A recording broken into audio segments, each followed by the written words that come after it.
बात अब बाढ़ की करेंगे। बिहार से लेकर यूपी तक कई इलाकों में इन दिनों बाढ़ से हाहाकार मचा हुआ है। गंगा नदी में उफान से दियरा इलाके का संपर्क पटना शहर से कट गया है। पीपा पुल बंद होने ने दियरा के लोगों की मुसीबत और ज्यादा बढ़ा दी है। देखिए संवाददाता रोहित सिंह की ग्राउंड रिपोर्ट।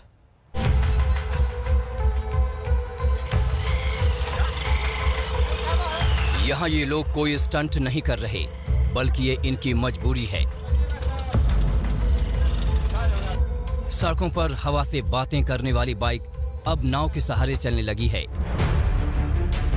ये बिहार की राजधानी पटना के नासरीगंज घाट की तस्वीर है।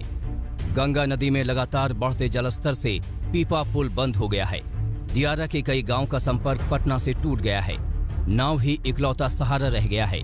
नासरीगंज घाट पर पटना से दियारा इलाके को जोड़ने के लिए बड़े बड़े निजी नाव का आवागमन जारी है। नाव का सहारा है इस पार से उस पार जाने के लिए या फिर अपने घरों से इस तरफ आने के लिए। आपको हम तस्वीरें दिखा रहे हैं, देख सकते हैं किस तरीके से भारी संख्या में अब नाव का इस्तेमाल जो है वो यहाँ के ग्रामीण कर रहे हैं। और पीपा पुल जो बंद हो गया है उसकी वजह से अब नाव पे ही जो है वो लोग मोटरसाइकिल हो या फिर 4 चक्का वाहन हो उस पर बैठ के आना जाना किया जा रहा है। ये बेहद खतरनाक भी है, लेकिन आप लोग इसी तरीके से भी आना जाना करेंगे? पानी भर गया है तो क्या करेंगे? यही हम लोग के साधन है। तो पीपा पुल क्या बंद हो गया है? हाँ, बंद हो गया। ये लगता नहीं बहुत रिस्की भी मामला है इस तरीके से नाव पे आप लोग जो मोटरसाइकिल लेके जाते हैं? रिक्सी तो है, मजबूरी है फिर भी। कब तक, मतलब कितने महीने तक आप लोग इसी तरीके से आना जाना करेंगे? 4 महीना सर। मॉनसून के दिनों में दियारा इलाके का हर साल यही हाल होता है। बाढ़ का पानी बढ़ते ही आसपास के इलाकों से संपर्क टूट जाता है। ऐसे में राशन पानी की सप्लाई भी नावों के सहारे ही होती है। दियारा इलाके में जिन लोगों के छोटे छोटे दुकान हैं, वो पटना से नाव के सहारे बिस्कुट, नमक, तेल और साबुन जैसी बुनियादी जरूरतों की चीजें ले जा रहे हैं, ताकि जब 3-4 महीने दियारा का संपर्क पटना से कटा रहेगा तो उस दौरान वहां के स्थानीय लोगों को खाने पीने के लिए दिक्कत न हो।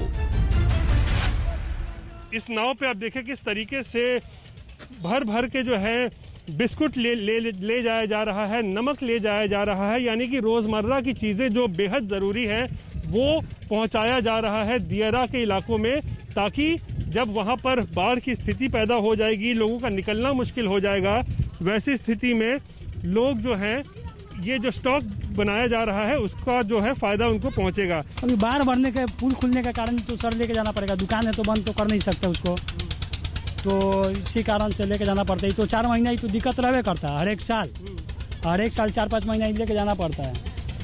पुल ना होने के कारण ये समस्या झेलना पड़ता है, पीपा पुल होने के कारण। गंगा का जलस्तर बढ़ता जा रहा है, लेकिन इन दिनों ये नाव लोगों के लिए लाइफलाइन की तरह है। कहते हैं मुश्किलें कितनी भी बड़ी हों, लेकिन जिंदगी थमती नहीं।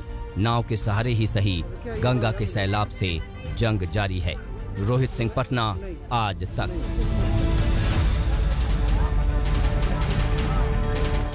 और अब बिहार से आपको लिए चलते हैं यूपी, क्योंकि यूपी के लखीमपुर खीरी में शारदा नदी उफान पर है। नदी का पानी जिले के कई गांव में घुस गया है।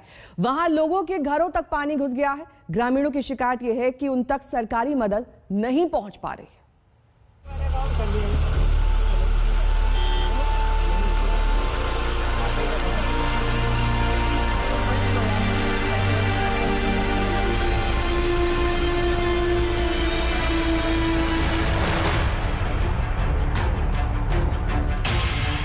ये शारदा नदी का उफान है।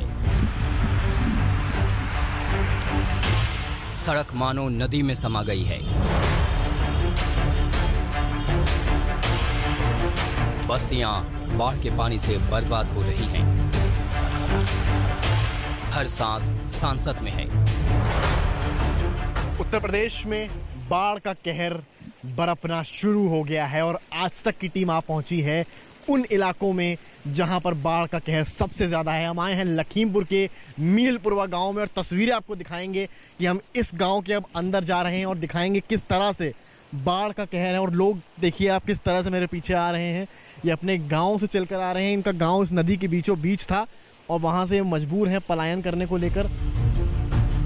जब हम लखीमपुर के मंगली पूर्वा गांव पहुंचे तो वहां का मंजर भयावह था। पूरी बस्ती में पानी ही पानी। ग्रामीणों के लिए सूखी जमीन की तलाश मुश्किल हो चुकी है। आप पहुंचे हैं इस वक्त मंगली पूर्वा गांव में और मैं सबसे पहले दिखाऊंगा ये तस्वीरें। मैं जहां खड़ा हूं वो 2 फीट तक, यहाँ पर 2 फीट तक पानी है। अगर आप थोड़ा सा पीछे यहाँ पर देखेंगे इस गांव के अलावा यहाँ पर 5 फीट तक पानी जमा हुआ है। तस्वीरें आप देखिए, घर जो हैं वो तबाह हो गए हैं, किसानों की फसलें तबाह हो गई हैं। लोग बाढ़ के कहर से जूझ रहे हैं। हमेशा की तरह इनकी शिकायत है कि संकट के बीच प्रशासन ने बेसहारा छोड़ दिया है। कोई ना मदद कोई नहीं करे आवत, खाली वोट मांगे आवत है, मदद कोई ना करे आवत है। मांगने आ जाते हैं सब, वोट मांगे आवत है, मदद कोई ना करे आवत है। चाहे बूढ़ो चाहे उतराओ चाहे मर जाओ, यहाँ कोई नहीं आवत। कुछ नहीं आवा, कुछ नहीं आवा, कोई नहीं आता यहाँ। यहाँ कोई नहीं आता, कोई नहीं आ रहा। नहीं कोई नहीं आता यहाँ पे। कुछ बोला गया था राशन वगैरह की भी मदद हो रही है आप लोग? कुछ नहीं हो रहा है। यहाँ कुछ नहीं, अध बीच में सब खाए जाते, यहाँ कुछ नहीं आवत। अध बीच में मतलब वही सब रह जाती है वह। लोगों के पास शिकायतों का पुलिंदा है, लेकिन प्रशासन के पास इन शिकायतों का रेडीमेड जवाब है। जो लोगों को परिवार सहित विस्थापित हुए हैं उन लोगों को हम राशन दे रहे हैं, और जहां पर परिवार सहित विस्थापित नहीं हुए वो अपने घरों में रह रहे हैं, वहां पर अभी राशन की जरूरत नहीं। फिर भी यदि आपने कहा है तो एक बार मैं वहां पर जांच करवा लेता हूं, यदि जरूरत होगी तो उनको जरूर उपलब्ध कराया जाएगा। शारदा और घाघरा नदी से लखीमपुर जिले में हर साल बर्बादी आती है। अभी बरसात का लंबा दौर बाकी है। ऐसे में जरूरी है कि अभी से चाक चौबंद इंतजाम किए जाएं। आज तक ने आपको बताया किस तरह से लखीमपुर खीरी का हाल, किस तरह से बाढ़ ने तांडव मचा रखा है। थ्रू आउट जर्नी कुछ लोगों को दवाई के लिए बाहर निकलना पड़ा, कुछ लोगों को राशन के लिए निकलना पड़ा, और हम मजबूर हैं इस नाव से इस गांव में अंदर जाने के लिए और बाहर आने के लिए। कैमरामैन नीरज कुमार और सहयोगी अभिषेक के साथ समर श्रीवास्तव, आज तक के लिए। बाढ़ की आफत पश्चिम बंगाल के पश्चिमी मिदनापुर जिले में भी है। भारी बारिश से झूमी नदी में उफान है, जिससे घाटल शहर में पानी घुस गया। हालात ऐसे हैं कि लोग बाजार में छोटी नाव लेकर चल रहे हैं। तस्वीरें देखिए, ये पश्चिमी मिदनापुर की तस्वीर है, जहां पर सड़क कहां है, नदी कहां है, कुछ पता नहीं चल रहा है। लोग नाव से सफर करने को मजबूर हैं।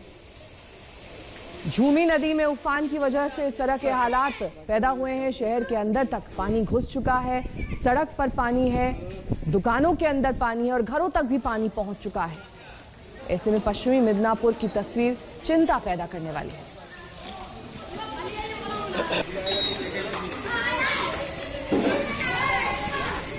बात अब यूपी की सियासत की करेंगे। अगले साल उत्तर प्रदेश विधानसभा चुनाव होने हैं और इसे लेकर बीजेपी में अभी